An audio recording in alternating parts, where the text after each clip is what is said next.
Welcome back, boils and ghouls. It's time for another one of the greatest stories never told. This time, we're going to be tackling a subject that I've been wanting to get to for a long time. Jacob Kurtzberg, better known by his pen name Jack Kirby, and more affectionately and probably more aptly referred to simply as the King of Comics, is such a vast and inescapable part of the industry that doing his career any sort of justice is a difficult task, and I have to admit, a fairly daunting one at that. I've wanted to get into Kirby's career for a long time, but I don't want to get mired down in the he said, she said blame campaigns that seem to make up such a large part of the so-called historical examinations of Kirby's career. That's simply not what this channel is about. It's taken me a while, but I think I've finally found the inn I was looking for, and I can't wait to share this series with you all. Kirby's work in the comics field is widely known and continues to be researched and documented as thoroughly as possible nearly 30 years after his passing in 1994. While his comics work is well documented, Kirby's later work, his work outside of the industry, remains virtually a mystery to most people. Since I specialize in little known facts about well known creators and characters, I thought this would be an opportunity to examine the life and work of one of comics' inexorable legends through a fairly unique angle. Please bear in mind, this series should in no way be construed as a be-all, end-all examination of Kirby's work for either Marvel or DC.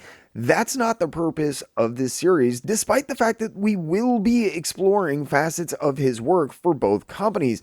Rather than attempting some impossibly long, all-encompassing series, I've instead chosen to frame his work at these companies against a story far fewer people are aware of, and one that remains surprisingly fairly undocumented: Kirby's work for the proposed film Lord of Light.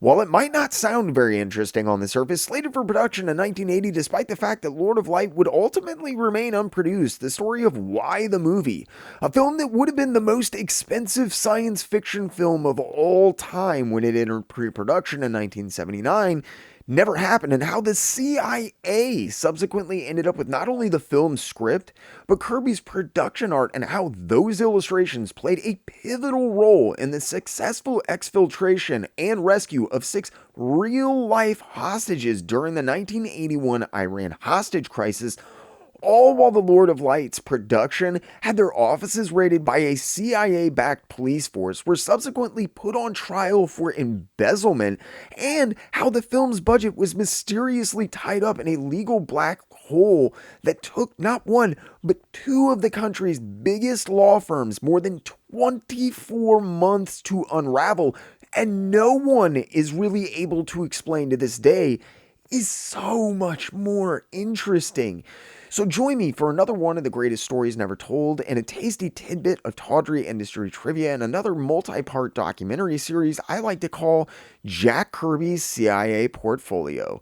In this week's episode, we'll be exploring Kirby's work for Marvel during the latter half of the 1960s, and his relationship with editor Stan Lee and publisher Martin Goodman as it was steadily deteriorating, Kirby's experiences at Marvel during this period, and how he perceived his treatment there especially would come to play an important part in our tale about Lord of Light, but that's down the road. For now, let's talk about Jack Kirby and the Marvel Age of Comics. Remember, if you enjoyed these videos, do me a favor, hit that like button, think about getting in the comment section below and letting me know. If you really enjoy what you see, make sure you Hulk smash that subscribe button. If you feel like you're in a position to help the channel grow, think about using the link in the description below to sign up for my Patreon page. For as little as $3 a month, you get access to tons of behind the scenes posts, exclusive content like uncut interviews, early access to material, merchandise discount codes, and you can even get your name in the credits. If Patreon is not your thing, but you still want to support the channel, have no fear. You can sign up for membership right here on YouTube. Just hit the little join button and select the tier and perks that fit you best. If that's not enough, you can make donations towards specific goals or just tip the channel using the Ko-Fi link in the description. And you can even pick up your very own JerkComic shirts like the ones you see on the screen. But now, let's get into it.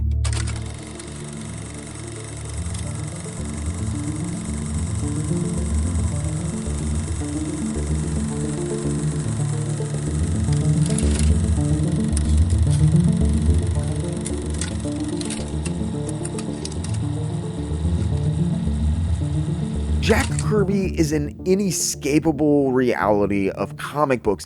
Love him or hate him, he's undeniably part of the very DNA of comics. He's the co-creator of Captain America, the X-Men, Daredevil, Spider-Man, the Hulk, the Fantastic Four. I could go on and on. And for the most part, that's just at one company in a short 3 or 4 year period. Kirby was in the industry for nearly 4 decades. The sheer amount of characters that Jack Kirby came up with during his career is truly astounding to think about. While today in 2022, it's becoming a more widely known fact that Jack Kirby was at the very least the co-creator of the Marvel Universe, this unfortunately hasn't always been the case, and despite the growing knowledge that Marvel's merry denizens were as much Kirby as they were Lee, if not more so, many novices and outsiders, especially in the media, still believe that Lee was the sole architect of the Marvel Universe. This is largely due to the narrative that Stan Lee began to fabricate and craft from an extremely early point in Marvel's history, and in fact, this was the major precipitating factor that led to Kirby and Marvel parting ways. Twice. While he was never mad at him, even when he had every right to be, in my opinion, Jack Kirby obviously began to take great umbrage to the growing consensus and widely held belief that Stan Lee and Stan Lee alone was the creator of the Marvel Universe and its instantly and globally recognizable cast of costume characters, and especially the fact that it seems Stan Lee did little to dispel this misunderstanding despite Stan Lee's protests to the contrary over the years. This is because nothing could be further from the truth. He was not only an essential part of the Marvel Age of Comics, when you objectively break things down, Jack Kirby basically was the Marvel Age of Comics. This isn't to say that Stan Lee didn't contribute, because he did. And it's important not to forget that or let it get lost in the shuffle, because he did bring something to Marvel that no one else could have. He was integral in much of what would come to typify Marvel as far as promotion, verbiage, aesthetic, and personality. Stan Lee was quick on his feet and a dangerously savvy businessman. While Kirby chose to draw the Fantastic Four in New York simply because that's where he was from and what he knew, and it was just easier for him to do that than to make up some imaginary cityscape, it was Stan Lee that came up with the idea of consciously embracing this fact. Stan Lee chose to put all of the characters that comprised the then burgeoning Marvel Universe in not only a shared universe, but the same city. While commonplace today, this was somewhat of a revolutionary tactic at the time. It not only catered to Kirby's art and allowed him to embrace just drawing New York, but it also served to ground the characters in reality, and it made the characters even more relatable. Marvel's heroes were the first that most fans felt like they could actually connect with. There was an undeniable magic that took place when Stan Lee and Jack Kirby worked together. Despite disagreeing on nearly every facet of nearly everything that they ever worked on together, the chemistry that resulted from the two's opposing viewpoints and approaches laid the groundwork for what would become one of the most meteoric rise in the history of comics. Their arguments and disagreements built some of the greatest and most profitable superheroes of all time, but it was the combination of the two men that resulted in what we saw, and tampering with any part of that formula was disastrous. You had to have both components to concoct the formula that was the Marvel Age of Comics. Jack Kirby was like the engine that kept Marvel running. He pumped out more characters than I could even begin to list here, and his ideas helped give birth to the Marvel Age. Stan Lee was, for better or worse, the voice of Marvel Comics during those halcyon years that would come to define and typify the company for the next 60 plus years, and continued to push this role to the extent that it's nearly impossible to even think about Marvel Comics without conjuring a mental image of Stan Lee as well. He was a cunning and shrewd businessman and unarguably an invaluable ambassador for a medium that has consistently found itself ostracized, marginalized, and in jeopardy of disappearing altogether time and time again.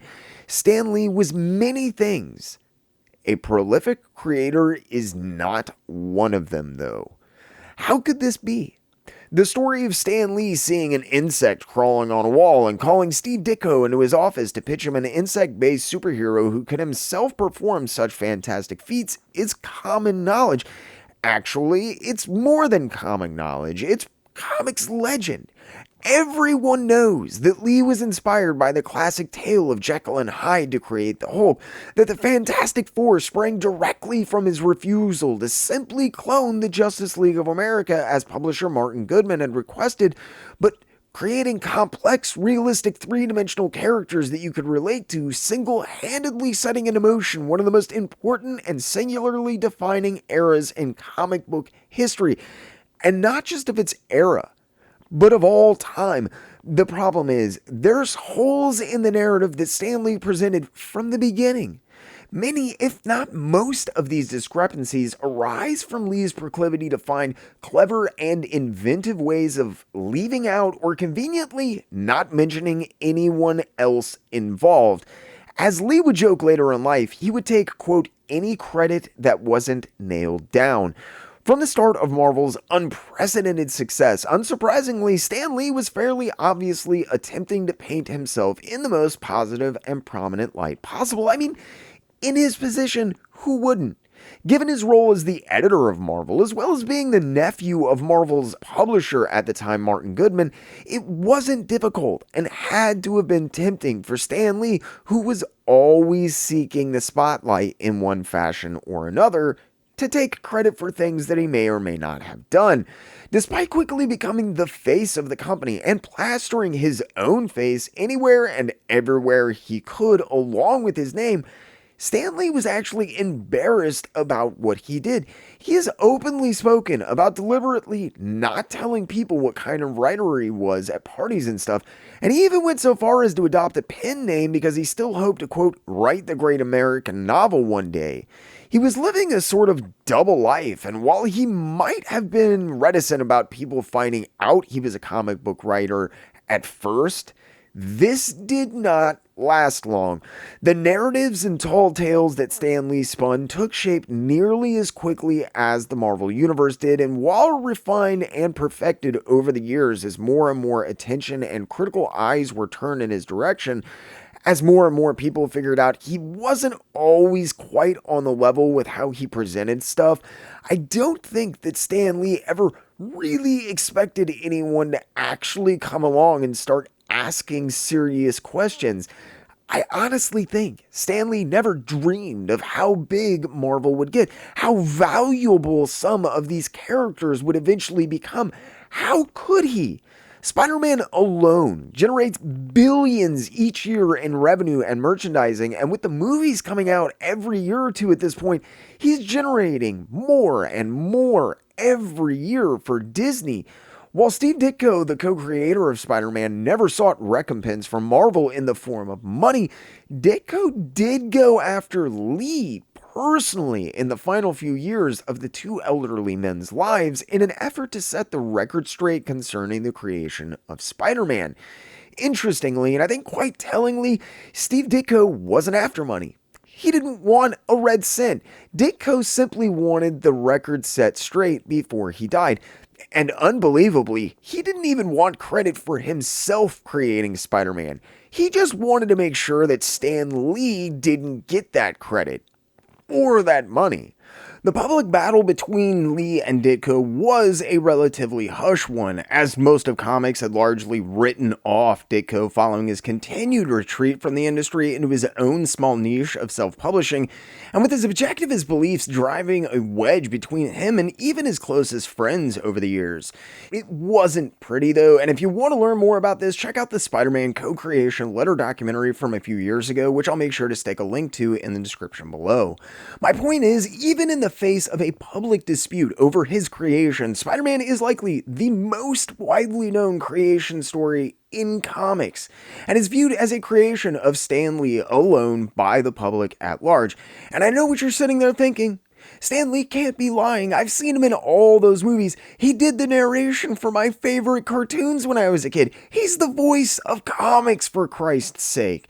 And he is all of that, but he's also a consummate businessman, and Stan Lee painted himself as the face of Marvel Comics from the onset, to the extent that one of the most reclusive comic creators, and in fact creators in general of all time, basically undertook a personal crusade to make sure people knew that Stan Lee didn't create Spider-Man.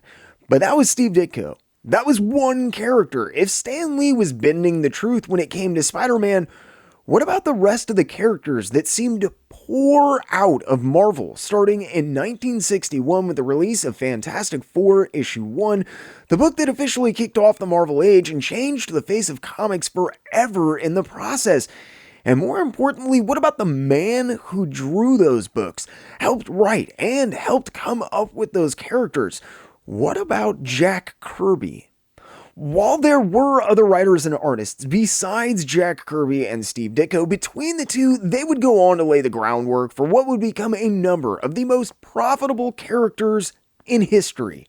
Brick by brick, stone by stone, character by character, story by story, Jack Kirby, Steve Ditko, and a small cadre of other artists like Bill Everett, Sal and John Buscema, Don Heck, and John and Marie Severin built the foundations of the Marvel Universe upon which everything that has come since has been based on. This is not hyperbole or even me attempting to sound overly dramatic. This is a simple and inalienable truth about the history and origin of Marvel Comics and their characters. While Spider-Man is without a doubt Marvel's most popular and lucrative creation and just about always has been, Marvel Comics are filled with some of the most recognizable creations on the planet, and a rather shocking amount of those came directly from the fantastic mind and masterful pencil of Jack Kirby. While these characters were created for use by Stan Lee, who without a doubt also played a role in their creation, this role is debatable given Lee's unreliable narrative of events and tendency to exaggerate, putting it lightly, muddying the waters of history to such an extent to, at this point, I do not believe that we will ever know the full truth of the creation of those characters. To complicate matters, Jack Kirby was also prone to a bit of exaggeration himself, though to be fair, he rarely had the type of pulpit that Stan Lee did or anyone's ear who is interested in hearing it. Given the complex nature of the word creation when it comes to comics and their characters and stories, there are a number of added difficulties when trying to discern which man did precisely what on any given title or character when it comes to Stan Lee and Jack Kirby, on top of the normal problems that you would face when trying to look into this kind of stuff. It seems that while they operated almost completely autonomously, neither one was really paying attention or cared what the other wanted. Who created and wrote what is an entire episode on its own, and I'll get to it at some point, but there's a certain aspect of how Kirby's work, and much of the work in general, was done at Marvel during these formative years, which directly plays into our tale of intrigue, deception, and espionage that we're focusing on in this series. To this end, while the reasons and methods were numerous, the outcome always seems to have been the same when it came to Kirby's work for Marvel. Stan Lee was billed as the sole creator, both in the media as well as by the publisher, and his artists were rather callously cast aside. They would receive little monetary remuneration and even less in the way of creator credits for decades, or in many cases, at all. While, as I mentioned, there are even more complications concerning who did what with Stan Lee and Jack Kirby, most of the confusion when it comes to the creation of Marvel's biggest names and heaviest hitters, and not just concerning Jack Kirby, is born of what's become known as the Marvel Method. The Marvel Method was at once a revolutionary concept that did probably help to create one of the most interesting periods in modern comics, but also successfully shifted the responsibilities of the writer and expanded the scope of artists' work to the point it's become a point of serious legal contention in the past few decades. In fact, the Marvel Method was chief among the reasons that Kirby chose to leave Marvel originally in 1970, following nearly a decade with the company creating some of the most popular fictional characters of all time, and is a pivotal part of this documentary. As I mentioned, the Marvel method didn't just affect Jack Kirby, and in fact, it's played a big part in obfuscating and conflating who was responsible for what, especially concerning character creation and plotting. And just to be clear, for the uninitiated, the Marvel method of writing, as it's commonly referred to, generally speaking, is a method of writing which was pioneered by Stan Lee during Marvel's sudden ascension, wherein the writer doesn't actually write much of anything. Instead of a script or even necessarily even giving the artist a plot, the writer and artist meet and have a short meeting. They would briefly and loosely discuss the general plot of the issue between them, and I do mean briefly when in reference to Lee and Kirby especially. Following this meeting, the artist would then go off on his own and draw the issue with the general plot or story idea that they had discussed with the writer. In some cases, like that of Jack Kirby, the artist would even go so far as to write out what was happening or plot the issue in the margin of the art before they turn it in. Kirby would even leave dialogue notes. Marvel, and specifically Stan Lee, claimed that when the artist turned in the penciled pages, the writer could then tailor the dialogue to fit the panels and art much more accurately than ever before. At least that was the claim. While Stan Lee would do his best to glorify this writing method in later years, in reality, this concept was born more of Lee's time constraints than it was any great desire to tell better stories. And he's even said as much in a number of interviews. Lee explained as early as 1969 in a Cartoonist Profiles interview, quote, "I verbalize them myself. I don't have the time or interest. I'm too bored to write the plot out, and I have the kind of relationship with the artist where we sit and talk for 5 minutes about it. Later on, while the artist is making his drawings, he puts little notes on the side of the pages indicating what the hell he's drawing just to help me know what he's doing in the various panels. In the case of Jack Kirby, I will merely phone him or he will phone me as he did about 2 hours ago. At this point, I don't know what the heck the story is going to be. This is basically the threat, the skeleton outline. That's all that I discussed with Jack. He will send back 20 pages drawn as he sees it. I will then write the copy. In the same interview, Lee explains that beyond being a time saver and born of necessity, the Marvel method became his preferred way of writing because of the unforeseen benefits that it yielded. Quote, "Years ago when I was writing all the books, I just couldn't write fast enough. It took me 12 minutes to type a page, so if I was doing 20 pages, it would take 4 hours to type a story. And there might be an artist waiting for one story while I was finishing another, and I couldn't afford to let that man sit around doing nothing. So in desperation, I would say to him, look, I don't have time to write your script, but your story is going to deal with Dr. Doom, who comes to town, etc. Why don't you start drawing it and I'll put the dialogue in later? With this method, the artist was kept busy while I was typing the script, and after a while, I realized that this was a great way to do it. The artist could now create. He wasn't just blindly following what the writer did, and the artist could envision this better than the writer.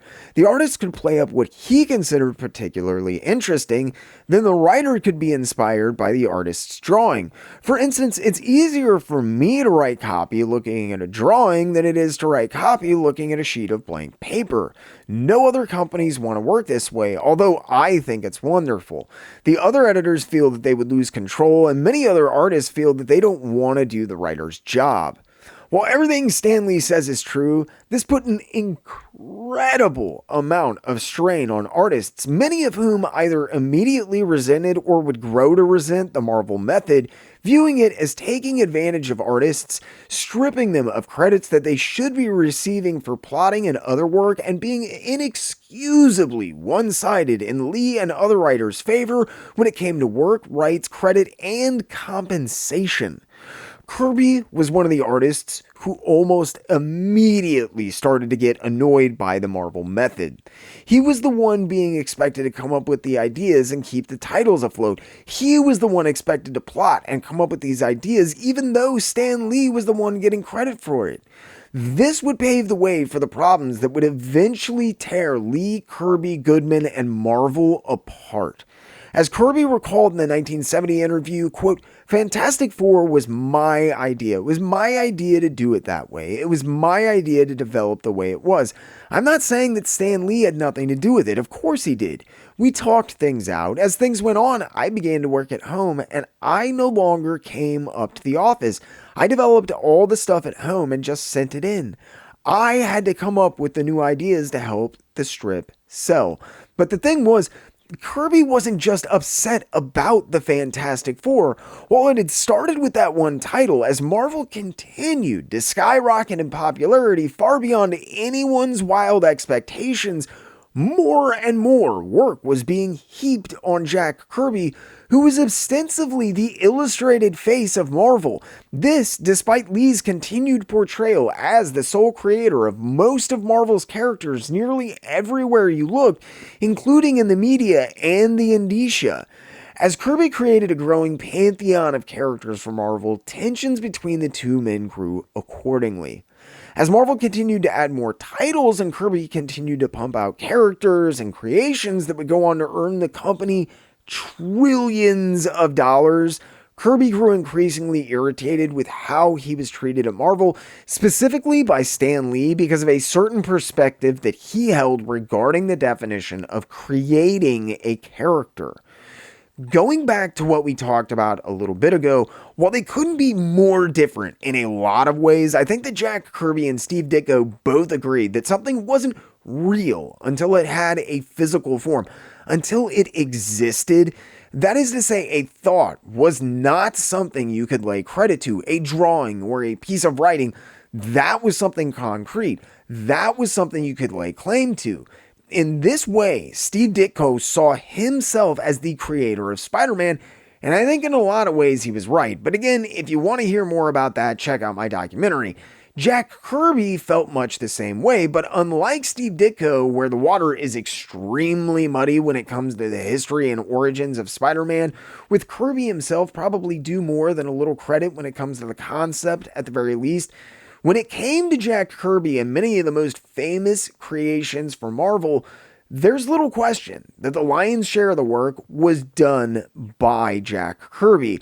While they had started off having rather passionate back and forth plotting sessions, as time passed, before too long, the already brief conversations that Lee and Kirby had concerning contents, characters, and plots prior to Kirby's work on the issues in question began to dwindle. Quote, I didn't exactly work with Stan Lee. I worked at home and I wasn't at the office much. I'd come in maybe once or twice a month and deliver my drawings. Stan Lee would usually be pretty busy being the editor there, and I'd deliver my stuff, and that would be all there was to it. I'd tell Stan Lee what the next story was going to be, and I'd go home and do it. He was the one locked in his basement, pumping out characters and jotting notes in the margins of the art, along with assembling letters and other notation explaining what the heck was going on to Stan Lee, and even making dialogue suggestions. It isn't hard to discern why Kirby was becoming increasingly disillusioned with Marvel, and in particular, his relationship with Stan Lee and publisher Martin Goodman.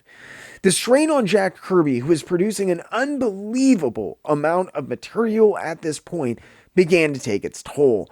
As time wore on, Kirby was continually forced to come up with new ideas, new characters, new stories, and new titles, only to then have them taken away from him as quickly as he could draw the page, and he was whooshed off to work on the next big thing he was expected to produce for the ironically nicknamed House of Ideas. Despite being one of the most famous and highly regarded artists in the field at this point, Jack Kirby felt completely unable to speak out about any misgivings he might have about his work for Marvel and about how Stan Lee and Martin Goodman treated him during his tenure there. Jack Kirby had a family to provide for, and it seems like he was genuinely worried that if he brought up his concerns to Lee or Goodman, he might be in serious jeopardy of losing his job. Jack Kirby explained years later in an interview, quote, there were times at Marvel when I couldn't say anything because it would be taken away from me and put in another context, and it would be lost. All my connection with it would be severed. For instance, I created the Silver Surfer, Galactus, and an army of characters, and now my connection with them is lost. You get to feel like a ghost. You're writing commercials for somebody, and it's a strange feeling, but I experienced it and I didn't like it much. If I did come up with an idea at Marvel, they'd take it away from me, and I lost all association with it. I was never given credit for the writing, which I did. Most of the writing at Marvel is done by the artist from the script. This quote from 1970, the year Kirby initially parted ways with Marvel, I think well demonstrates the growing level of resentment and perhaps even anger towards Stan Lee and Martin Goodman that would culminate in his departure, which was coming to a boiling point around this time. While contentions over creation and other credits would be the ultimate reason I think Jack Kirby parted ways with Marvel in 1970, there seems to have been three precipitating events which hastened his departure, the least of which certainly not being the Silver Surfer. While Jack Kirby obviously felt like he was the one chiefly responsible for most of Marvel's superheroes, including the Fantastic Four, the Incredible Hulk, the X-Men, and a number of Marvel's original lineup of heroes and villains, and I don't think you can really argue with him, he did acknowledge that Stan Lee was a part of the process of their creation. Jack Kirby, while still strongly rooted in the Steve Ditko thought process of the artist being the true creator, the one actually breathing life into something, he never tried to underplay or diminish Lee's role. However, as time passed, Lee's role diminished as it had been to start with, was shrinking more and more when it came to his actual contributions. In accordance, Jack Kirby, while afforded more freedom most certainly when it came to the art and story in a lot of regards, was also basically responsible for creating the entire plot and art for issues that he worked on without a script or even a real plot to work from. Stan Lee kind of just expected him to go and do it.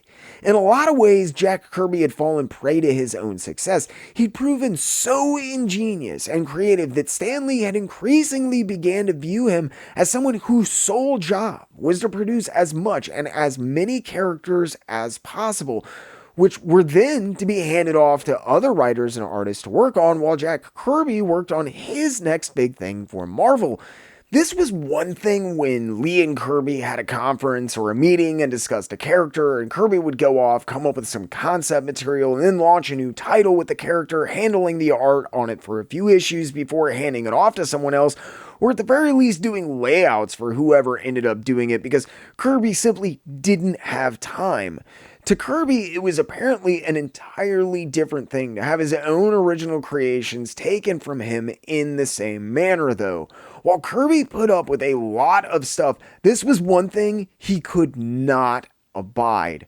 The best example of what I'm talking about, and perhaps the most famous and well-known of all the stories out there having to do with the Marvel method, are the bizarre origins of the Silver Surfer. As the story goes, Stan Lee and Jack Kirby had their normal little powwow to discuss possible plots for the next issue of Fantastic Four. When they were trying to come up with a villain, they reached a sort of impasse, though. In Lee's recollection, they'd created such powerful villains in the past that he suggested jokingly the only way they could really one-up that was by having something akin to God. While the idea of portraying a character as mighty as God might sound like a daunting and absolutely horrific task to many artists, it was right up Kirby's alley. He had no problem envisioning what he thought a godlike entity would be. Distilling his own long-held fears about encounters with extraterrestrial life forms, Kirby took the idea of the Fantastic Four fighting the godlike being and locked away from the world in his dingy, cramped basement, working almost entirely on his own. Jack Kirby created Galactus, the Devourer of Worlds. While he created some magnificent characters and contributed innumerable timeless designs to countless characters, Galactus stood and still stands as one of Kirby's greatest achievements. Not only is every line 100% Kirby, but the sense of awe and horror that seemed to emanate from his art on those issues is utterly fantastic. It was like nothing anyone had seen or done in comics before, and when Kirby stepped back and beheld his creation for the first time, He was well aware of this fact. Galactus was so powerful, he was so godlike and absolutely enormous in every sense of the word that Jack Kirby decided he needed a servant. As he would later say, quote, "If God had angels, then Galactus would have his herald." So without calling up Marvel, without telling Stan Lee, without having even discussed the idea in his meeting with Lee, and without a second thought, Jack Kirby took up his paper and pencil and drew the Silver Surfer. The Silver Surfer would go on to become the central character of the Galactus trilogy, with the story told through his eyes as he perceives our alien world. Because the story and characters in the Galactus trilogy had so much of Kirby in them anyways, and especially due to the nature of the Silver Surfer's creation, Kirby felt a special affinity for the Surfer. He was one of the few characters that Jack Kirby could openly and definitively state Stan Lee had absolutely nothing to do with. Because Jack Kirby felt so close to the character, he would play a pivotal role in the growing discontent that Kirby felt about his relationship with Marvel. According to Mark Evanier, quote, "The Surfer became a source of special contention between Lee and Kirby. Though he regarded the earlier Marvel heroes as primarily his concepts, Jack had at least discussed them with Stan before drawing their first stories. But the tale in which the Surfer had debuted had been plotted and illustrated before Lee had ever even heard about the metallic guy hanging 10.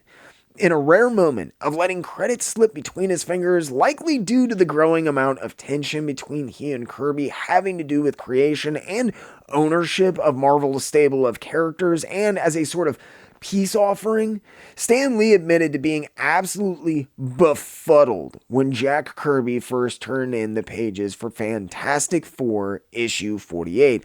Although he's told the story innumerable times, Stan Lee famously said at the 1975 San Diego Comic-Con in regards to the Silver Surfer's creation, quote, "I better watch what I say because I never know. Jack may be here.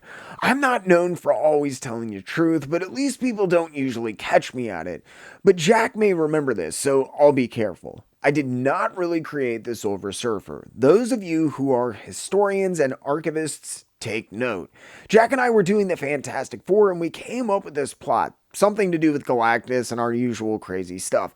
I was telling Jack he wasn't listening and I wasn't paying attention to what he was saying. He went off and drew something. The way he worked, for those of you who don't know, is not the way they work at other companies where the writer writes a script and it's given to an artist and the artist draws it and that's the end of it.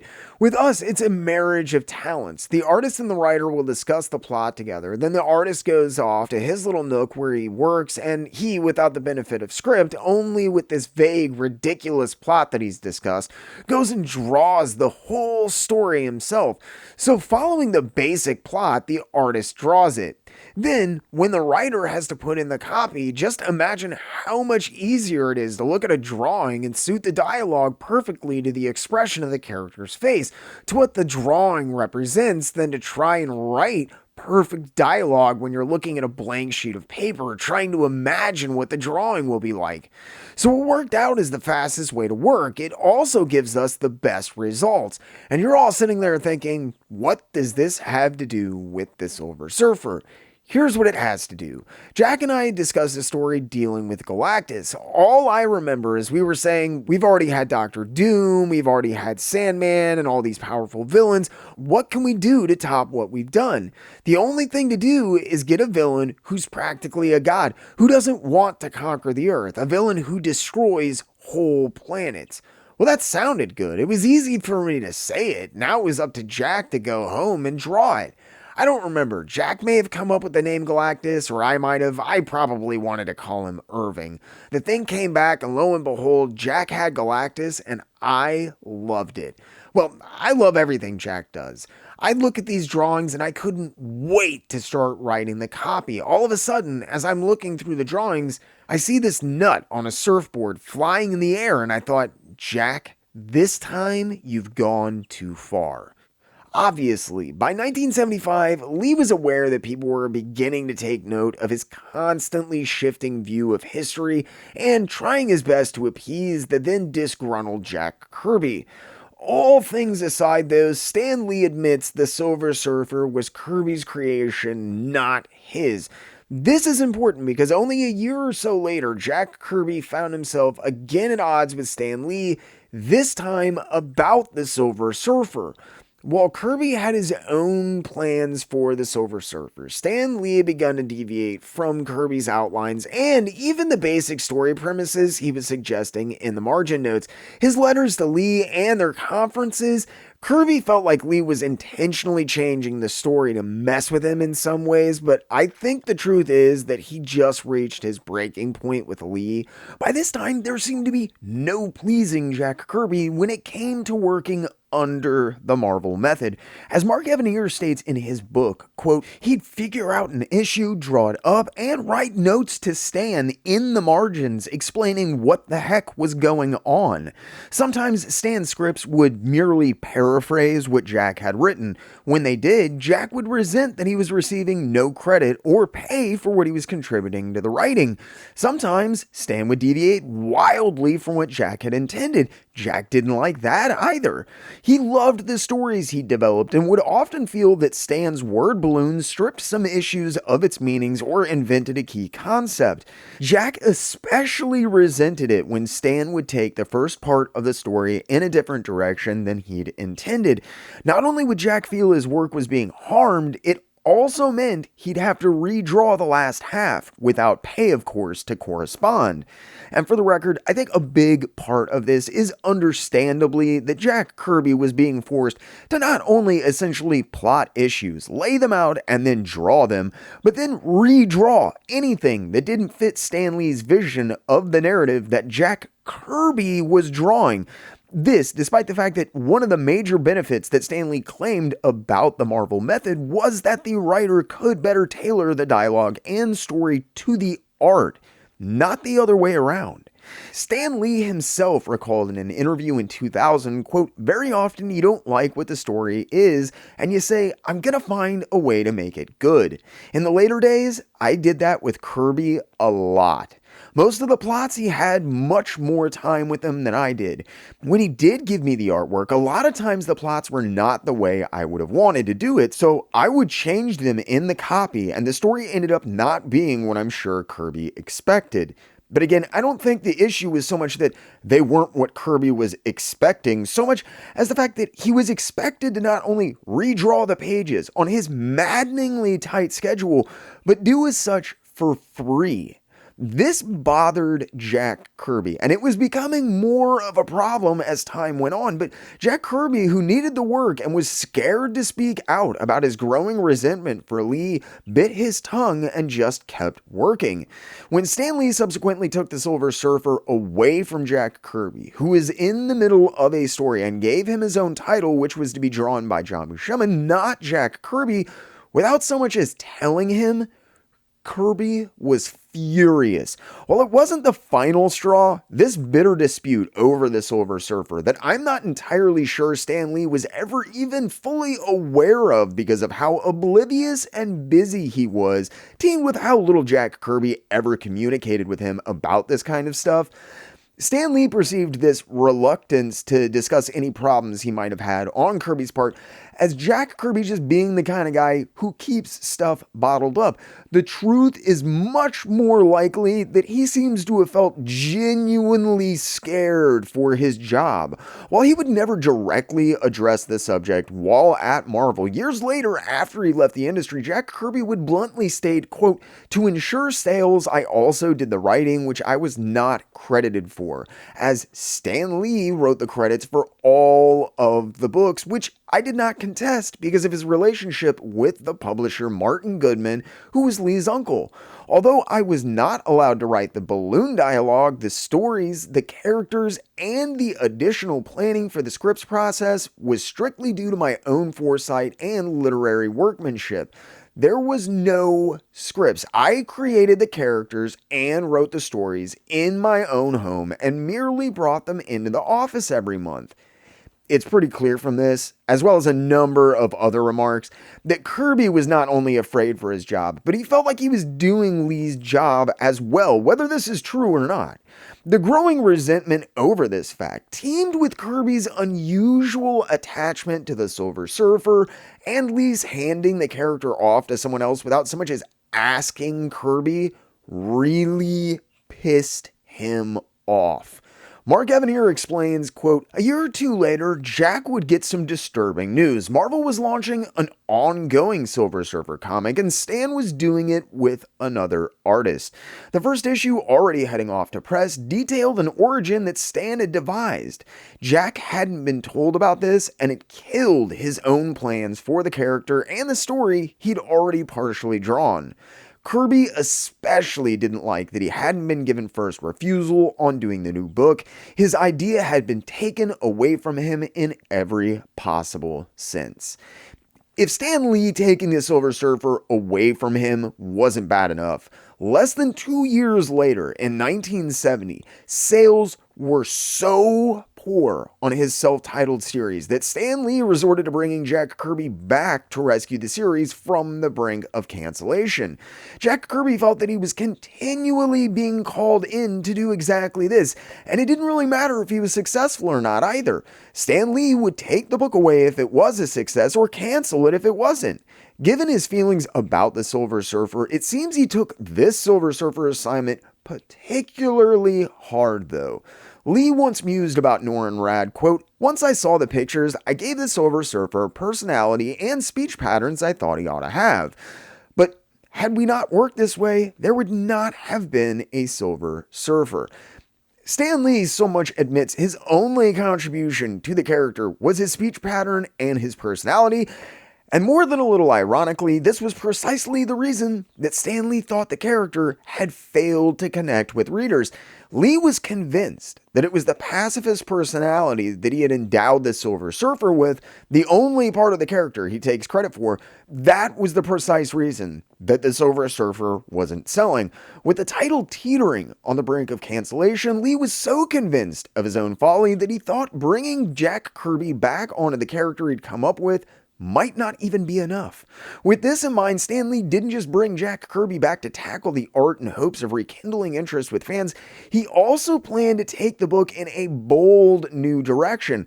At least that's how Lee described it. What Stan Lee actually had planned was to have Herb Trimpe take over the series as soon as Jack Kirby could stabilize sales on the title. Again though, a new artist wasn't enough, and Stan Lee decided to exponentially ramp up the action in Silver Surfer by having him forsake his vow of pacifism and instead embrace the anger and aggression of the strange alien world he found himself surrounded by, going so far as to plan on renaming the book The Savage Silver Surfer. A complete contradiction of the character up to that point, the new direction is absolutely just as ludicrous and out there as it sounds. You really can't go against a character's entire nature much more than this. Annoyed as he might have been, as always in need of a paycheck and willing to do whatever Stan Lee asked of him, Jack Kirby was told that he would be drawing 2 issues, issues 18 and 19, on his own before then being expected to produce complete layouts for the next several issues following this, which new artist Herb Trimpe would ink over. Goodman and Lee often not only expected Kirby to produce a prodigious amount of pages, do whatever else they asked of him on top of his regular workload, and create characters regularly, but provide penciled layouts for other artists so that they could get accustomed to the Marvel style, which in essence boiled down to everyone doing their best imitation of Kirby's designs and layouts at the very least.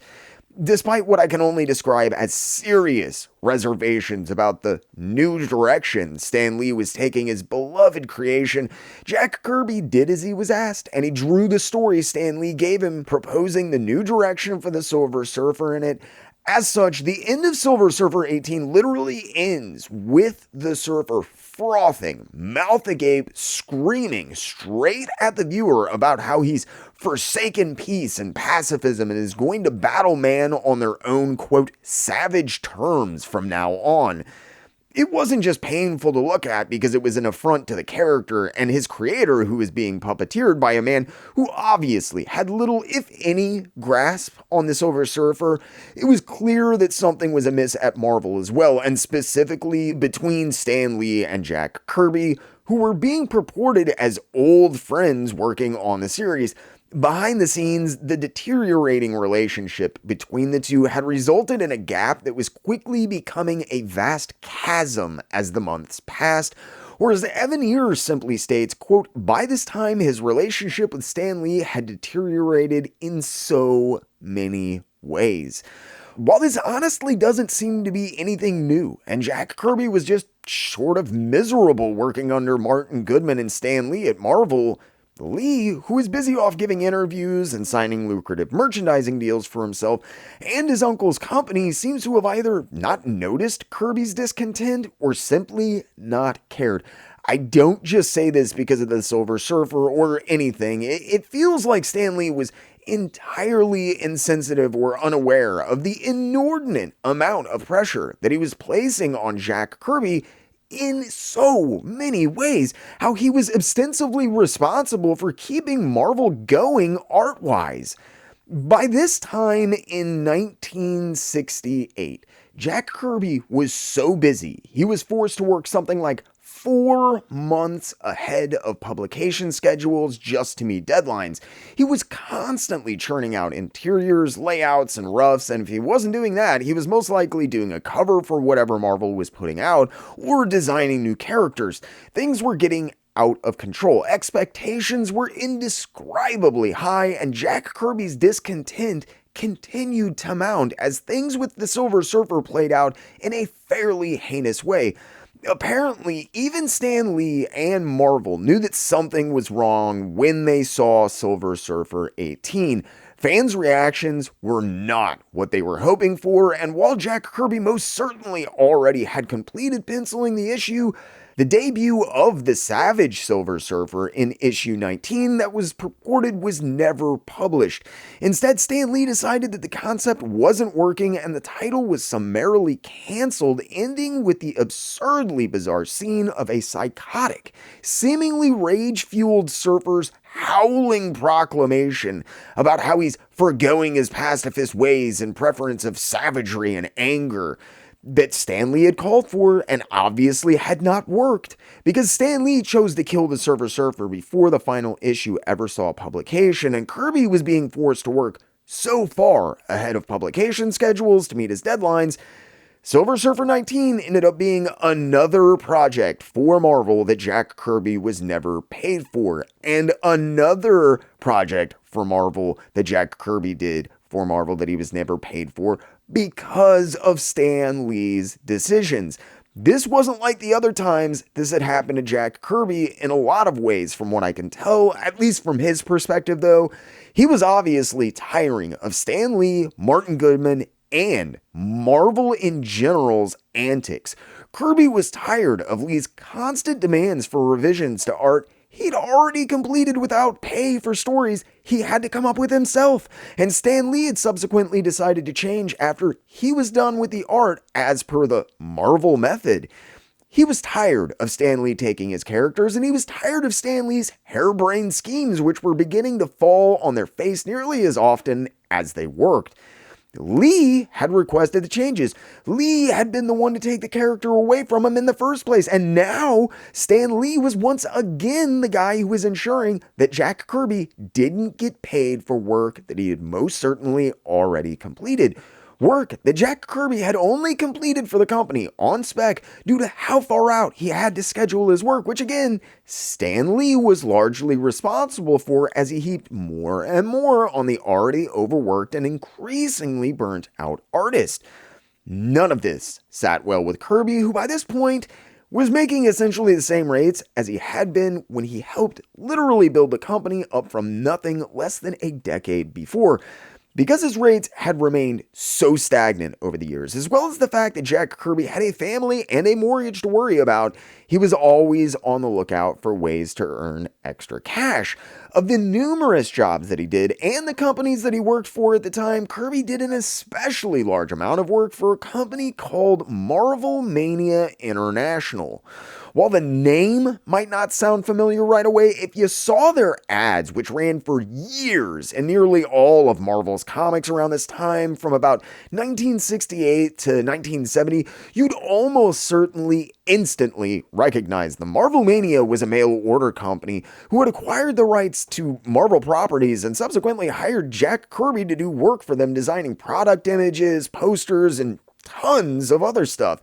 Among these numerous projects that Jack Kirby would undertake for the company, one stands out and not only plays a big part in our tale tonight, but was one of the other major breaking points that Jack Kirby hit with Marvel that resulted in his leaving the company only months afterwards.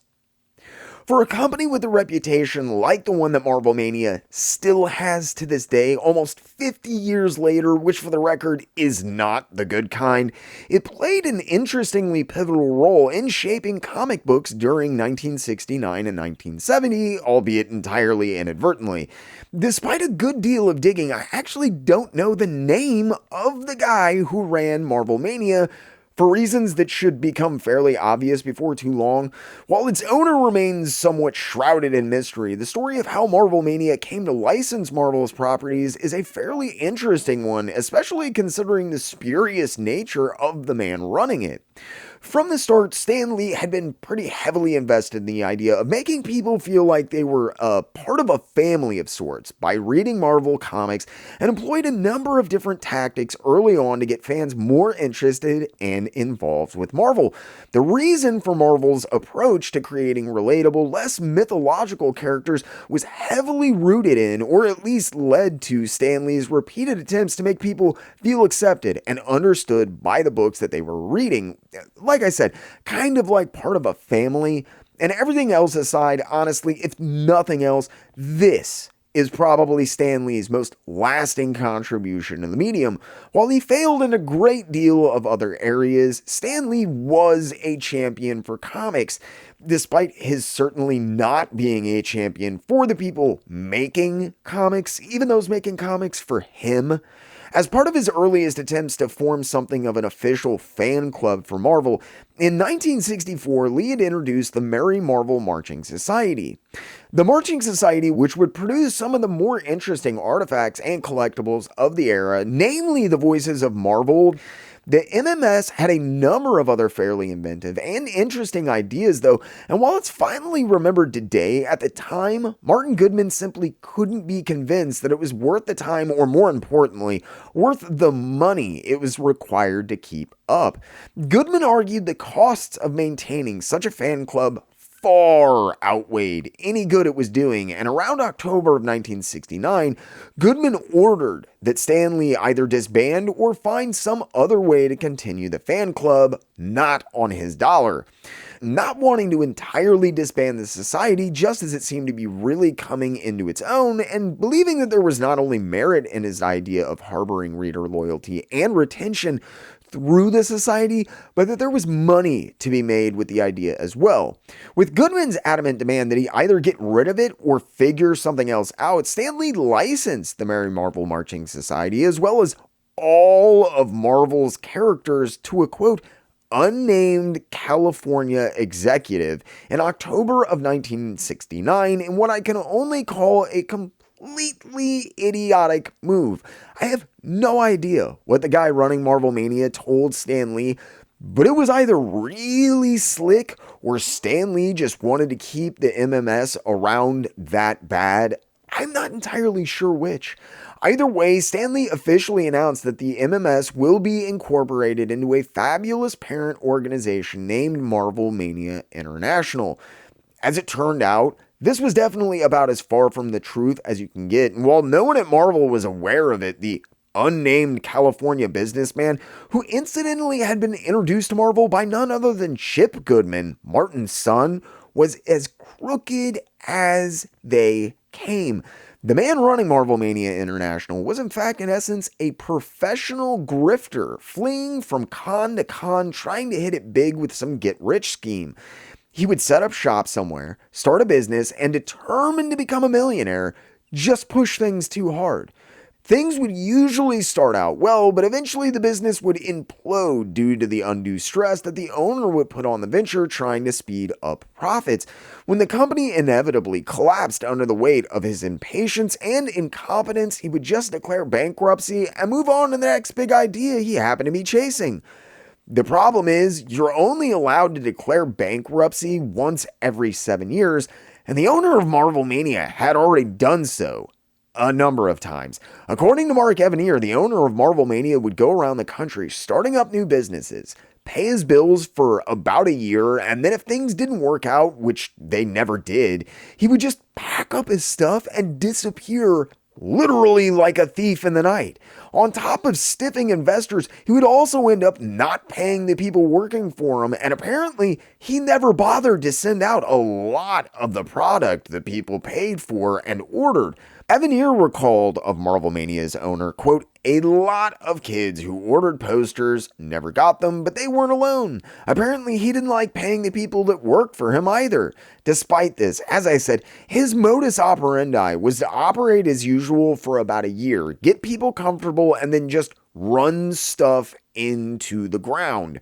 While Marvelmania would eventually end up following this same model, it was during that first year of operation where they were still paying their employees and shipping at least some of the merchandise they were paying for, while they tried to make the company look as official as possible, that they hired on two very important people. The first, obviously, was Mark Evanier. Evanier had aspirations of getting into comics one day himself and had actually only moved to California because he'd heard that Jack Kirby had himself relocated there that same year in 1969. While today living in California away from Marvel HQ is commonplace, and you can work almost entirely remotely as a comic book professional due to technological professions, at the time, this was a major faux pas. It was a big headache having to worry about mailing art, constantly worried that it wouldn't arrive in time, or even get lost entirely while in transit. More than this, California was where the movie executives and animators lived. As the popularity and the money with cartoon strips had faded, movies and animation had risen to take their place.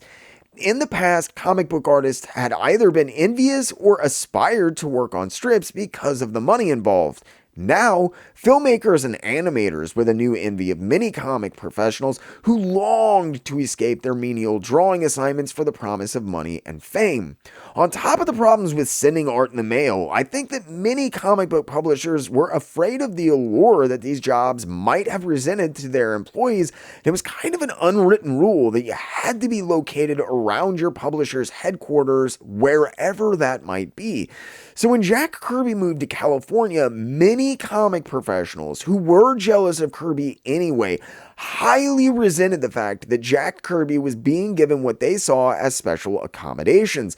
I don't know for sure how difficult for Kirby it was to get permission to make the move, but I do know that he had a pretty good reason for making the move, and it wasn't Hollywood. Despite the impression of many of his peers, the main reason for Kirby's relocation had actually been his daughter Lisa's asthma. After continuous health problems, her condition had deteriorated to the point that the entire family packed up and moved across country to a drier, more acclimate climate in an effort to alleviate some of her symptoms. This is the real reason that Jack Kirby was granted permission to move.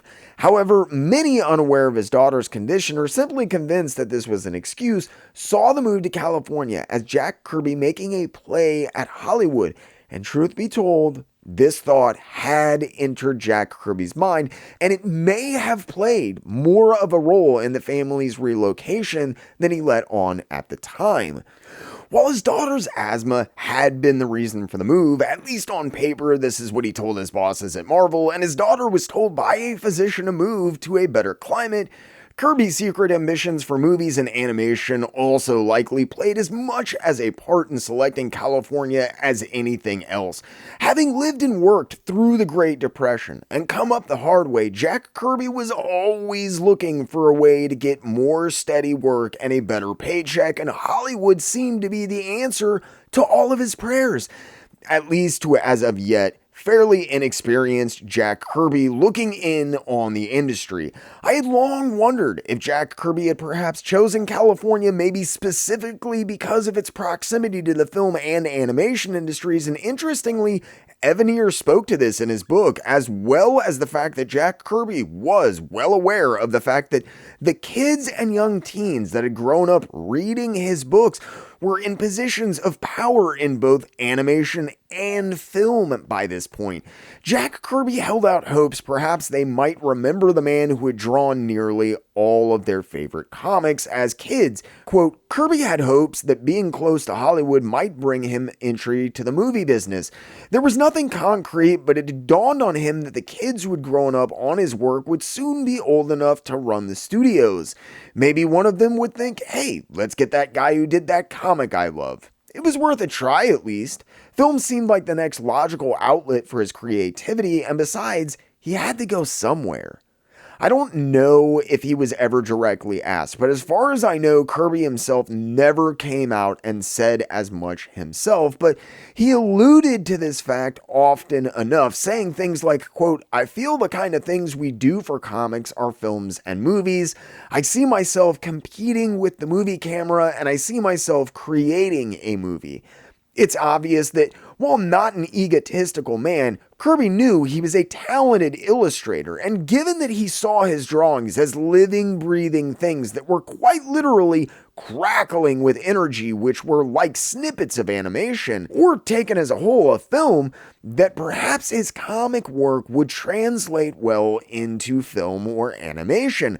I think that beyond this, Kirby reasoned that he'd worked in animation as a fill-in artist for the Fleischer Animation Studios back in 1939, just prior to getting into comics, and felt like he could adapt to whatever was asked of him.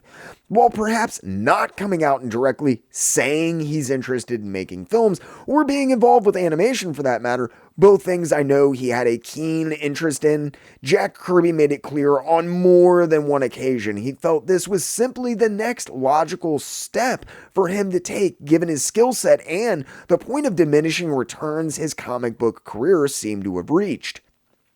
He didn't have any ends with either industry though, no connections, nothing. Jack Kirby might have moved to California in hopes of getting into the film or animation field, but instead, he was now on the other side of the country with a mortgage to pay and a family to support, separated from most of his closest friends by thousands of miles. For the first time in a long time, Jack Kirby was all alone in more than one way. It was during this transitional period, eager for any paying work that he could get that wasn't comics, Jack Kirby agreed to do a number of designs for the infamous Marvelmania International. Kirby had no idea who he'd gotten into business with, and while the work with Marvelmania would prove to be problematic in a number of ways, it was also an extremely important period for Kirby, as this is where and when he would first meet and befriend longtime cohort Mark Evanier. Evanier would go on to be an increasingly important part of his life over the next several years, and in fact, for the rest of his life. Evanier served as an assistant to Kirby for years following the two's departure from Marvelmania not long after this, and even after Kirby's passing, Evanier has remained a steadfast supporter and is one of the most important sources of first-hand information regarding Jack Kirby on the planet. While his friendship and work with Evanier likely outweighed the headaches that were to follow, believe it or not, even though he was working for Marvelmania precisely because it wasn't comic book work, this work would inadvertently lead to one of the last straws for Jack Kirby when it came to working for Marvel in any capacity.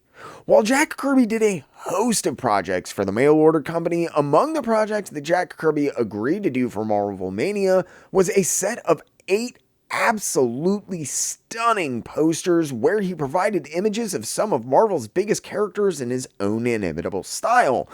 While he was often constrained by a number of things that included having to tailor most of his work to fit a story, much like with his portfolio work, here Jack Kirby was left to his own devices to create some of the best Marvel images for the poster series of his entire career.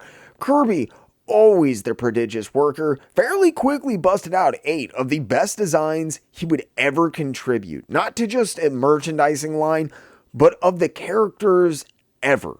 Period. It seems like Jack Kirby knew he was onto something special while he was working on them, and he actually took the time to ink them himself as well. Something that Jack Kirby was rarely wont to do throughout his long and storied career. The illustrations were stunning, they were dynamic, and of course, someone at Marvel almost immediately had a problem with them. Just as soon as Jack Kirby was done with them, that is, an unnamed individual at Marvel subsequently decided that there was, quote, too much Kirby in the line and demanded that 4 of the posters, some of the finest images that Jack Kirby ever crafted from this period, be replaced by new images by Marvel artists other than just Kirby. For years, there had been a growing fear that Jack Kirby would become known as the face of the company, and that this might somehow put him in a more favorable position when negotiating salaries and other working conditions with Marvel. This was simply another in a long line of such events, but importantly here, Jack Kirby had already completed and submitted the 8 poster images and had them approved, because Marvel subsequently chose not to allow Marvelmania to use them, and they were never repurposed by the then ailing company. Jack Kirby was never compensated for the 4 unused images. This had happened to Kirby before, and I think he probably would have just chalked this up as another loss to the increasingly difficult to recognize face of the corporate end of Marvel. What they did next crossed a line, and while he never bore any ill will towards the actual people involved as far as the art's creation, he sure as hell wasn't happy with the corporate entity that was Marvel. Another nameless individual at Marvel decided at the last minute that the Hulk design Jack Kirby had submitted actually was a great piece and that they should have used it. The design and composition, that is. They still weren't paying Kirby a penny for those other 4 drawings, come hell or high water. As things between Kirby and Marvel had become increasingly tense, the company did not want Kirby representing their brand or to inadvertently give him any leverage in negotiations with the company in any way, shape, or form. All this aside, they did like the composition and they wanted to use it for the poster series. Marvel subsequently ordered Herb Trimpe to toss Kirby's original on a light box and trace and replicate his Hulk illustration designed for the poster set, basically just having Herb Trimpe tweak it a little bit and replace the face with one that was more in line with his own style rather than Jack Kirby's, so that it appeared to be an original composition. To add insult to injury, as if this was not bad enough, despite Marvel deciding to have Herb Trimpe redraw the image directly using Kirby's original composition, they still refused to pay for his work on the image. Evanier examines a little more of Kirby's mindset and reaction to the ordeal, saying, quote, "One of several last straws came when a mail-order firm that was doing business with Marvel engaged Kirby to draw some posters of the Marvel heroes. Jack drew 8 superb drawings, which in a rare move he inked himself. Then someone at Marvel decided the proposed line had too much Kirby in it and ordered 4 of Jack's posters be replaced by the work of other artists. So right there, Jack Kirby was insulted, and since he never was compensated for the 4 unused posters, financially harmed. But it got worse. Someone at Marvel liked the design of Jack's Hulk poster. They just felt that it should be illustrated by Herb Trimpe, who was the then artist on the Hulk comic. Trimpe was told to trace Kirby's drawing, which he did, effectively just re-inking it and altering the head as per his version of the character, a character which, of course, Jack had co-created and designed in the first place. Jack was never the least bit mad at Herb Trimpe, who just done as his employer had ordered. But the published poster became a gnawing symbol to Kirby of just what his relationship with Marvel was all about. He'd created something that was potentially profitable for him, but he hadn't received a cent, and someone else's name was signed to work that was essentially his. It wasn't the specific slight that drove him off, but when the dust cleared, he had about half of 1 foot out of the door. The insult of this ordeal was twofold. Not only had Kirby essentially gotten stiffed for 4 illustrations that he'd already done and had approved, but Marvel had actually used one of those posters and put another artist's art and name on it, giving him 0 credit or compensation, both things which were seriously starting to eat at Kirby during this time.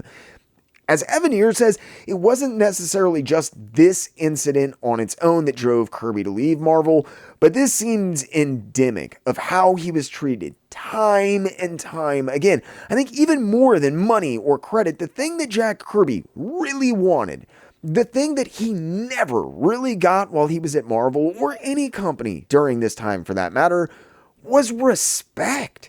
Jack Kirby talks over and over about how he felt that during the entirety of his tenure at Marvel, he was never really allowed to stay with any of his creations for long, and that on the rare occasions where he was allowed this commodity, Lee seemed dead set on interfering with his plots and stories, demanding changes and revisions that required more work. Work Kirby wasn't even getting paid for. Soon, however, the tables would turn, and it would be Jack Kirby who was demanding revisions, but not to art or stories in some imaginary world populated with superpowered people at every turn and scripted by Stan Lee. By the end of 1969, Jack Kirby was tired of his treatment at Marvel, and he was about to put his foot down with the company for the first time, and in a big way. Join me next week as we explore Kirby's departure from Marvel and how he came to be at DC. We'll be talking about the birth, expansion, and ultimately the demise of Kirby's fourth world, his problems with DC editorial, and exactly what drove him back to Marvel after he left them with such conviction following what was about to happen next. But that's another story for another day, and I will see you all next week for it. For now, as always, thank you so much for sticking with me. I hope you all enjoyed, maybe even learned something. If you did enjoy what you saw, make sure you hit that like button. Think about getting in the comments section below and letting me know. If you do that, make sure you ding the little notification bell so you never miss another video or premiere again. If you feel like you're in a position to help the channel grow, think about using the link in the description below to sign up for my Patreon page. For as little as $3 a month, you get access to tons of behind-the-scenes posts, updates, exclusive content like uncut interviews, merchandise discount codes, and you can even get your name in the credits. If you want to support the channel but Patreon is not your thing, have no fear. You can finally sign up for membership right here on YouTube. Just hit the little join button and make sure you select the tier and perks that fit you best. And if that's not enough, you can also make one-time donations towards specific goals or just tip the channel using the Ko-Fi link in the description below. And you can even pick up your very own JerkComic shirts like the ones you see on the screen now. As always, this video was brought to you by the Jerk Broadcasting Service, as well as generous grants from the Patreon, Ko-Fi, and YouTube members you see on the screen now. I seriously want to thank every single one of you that supports the channel and helps make these videos possible, with a super special thanks to my loyal Wednesday Warriors, Channel 10, Chasen, Clinton Salvini, and Mike Dolan. I really hope the quality and content is getting better, and I can't wait to see where this next year takes all of us with your continued support. Thank you again for helping this crazy dream of mine become a reality and for sticking with me. I hope you all enjoyed, maybe even learned something. And as always, I really, truly, and honestly ask only 2 things. Keep hitting those local shops and keep reading comics.